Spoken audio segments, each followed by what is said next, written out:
Hey everybody, it's been a fast week. I got a lot of stuff done. It's around 7 o'clock. Temperature is 63 degrees, 62. Humidity is 71%.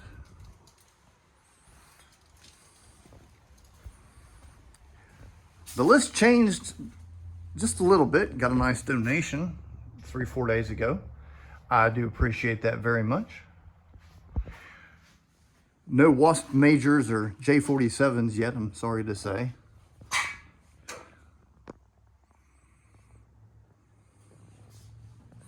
So let's go see what the damage is.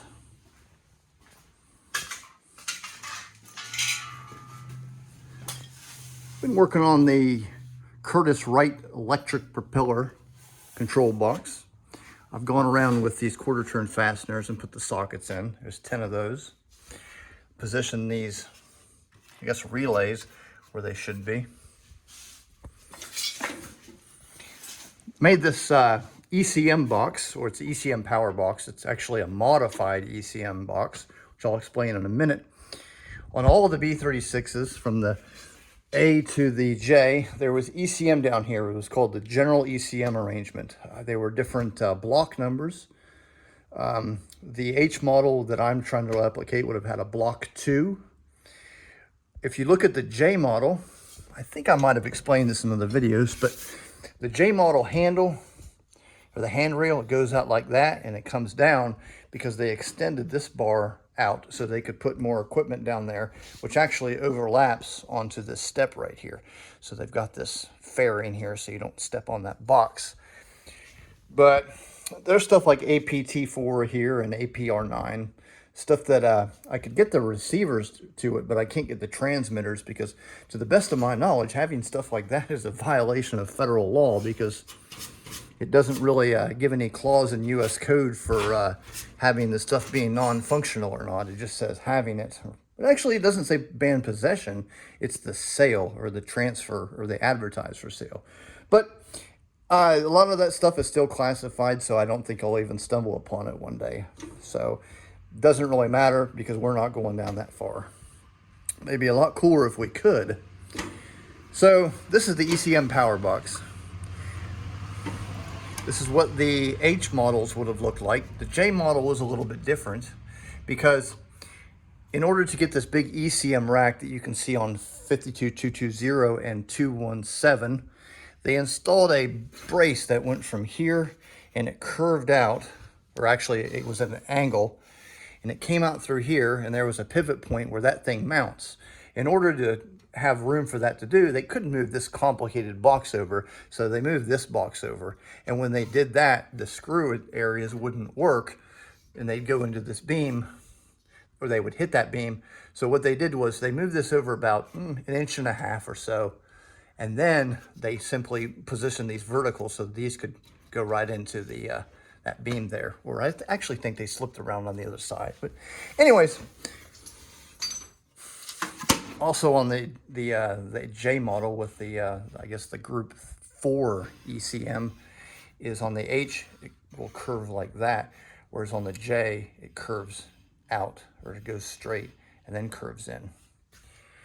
So the next thing I can show you that I've gotten done, let's see if I can't operate my Cleco pliers or wrench, whatever you call them, with my left hand, given I'm a right-handed person. There's one, and there's two. We can take this thing out of here. It ain't light. I got this thing just rigged in here. You do that then. I got this thing just rigged in here for placement, experimentation, yada, yada, yada. But this should be level, of course. And it goes at the same angle as that right there. Because what happens here is each one of these holes, there's 6 holes, each one of them contains 2 AN310-2A 2-inch Fabricating pulleys. So there's a total of 12. So Going back to where the console was, they go down, they hit 12 more pulleys, they come straight where they hit a pulley where that slit is right there. So they come straight and then they hit that and then they curve from there to there and then they go straight up. There's going to be 6 pulleys right here, or I'm sorry, 12 pulleys here. And then that's when they go up in front of this. They go up there and they wrap around the throttle quadrant or the sheaves, and then they come at an angle, and that's when they pick these guys up here, 1, 2, 3, 4, 5, 6. And then they go across here where they're gonna hit these 12 pulleys here. So you're gonna have one line, or actually there'll be 2, 2, 2, 2, 2. And then once they hit here, then they're gonna disappear into Never Never Land. I'm not too worried about making these functional because naturally I don't have a radar operator compartment and whatnot, and I certainly don't have an empennage or control surfaces. So this is kind of, it's a key structural area under here, so it had to be built. I'm in the process of trying to make resin copies of these. I think just like everything else, I'll get it going, but right now in the experimentation, it's not working out, but we're getting closer. Something that I found is these guys. These are the housings for the push button for the flight engineer's intercom. So they hit that with their foot and they talk on the intercom. There's going to be one on either side. That one is there. And I had the original, which is the switch from the tail gunner from the YB-36 42-13-571.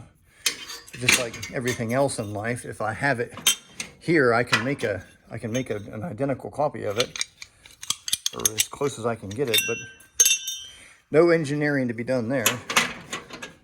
Just mindless fun. I guess I could take you up. I've got the some of the stuff off of the flight engineer station, so we can take a look at it.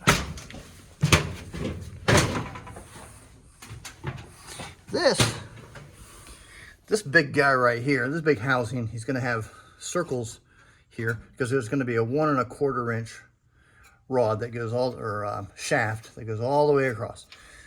You're going to have your 6 sheaves for your fuel control. You're going to have a throttle lock here, and then you're going to have your 6 mixture controls. And these switches, they're going to have limit switches here, 4 of them, and these will represent the engines that have the alternators, because only 4 of the 6 piston engines had alternators.